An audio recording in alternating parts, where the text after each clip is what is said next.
Why don't you tell the audience a little bit about yourself so they get to know you a little better? I am a management consultant by profession. I think I've spent nearly 85% of my career doing that.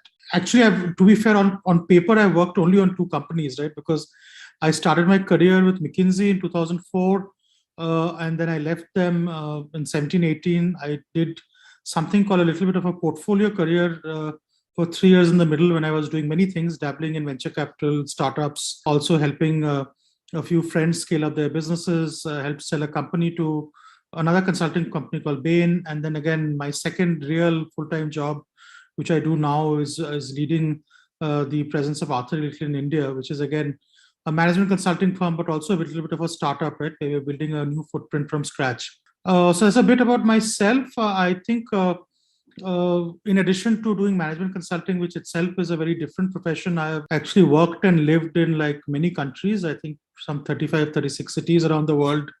Traveled the globe, right?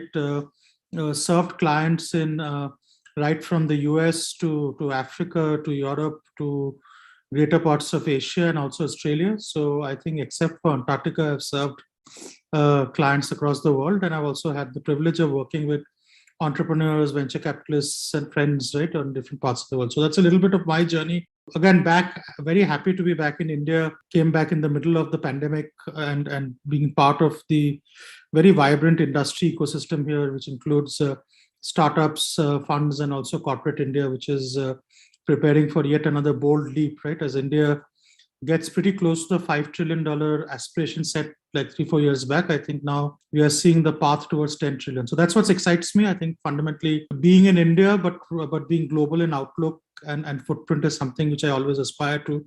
I always learn from people who are working around me, people in India, and notably also internationally, right? Because there are lots of good things to learn from our counterparts in the West and the East, from other emerging markets. And I always believe it's a little bit of that global outlook which has created a lot of opportunities for me, right, as I moved along in my career.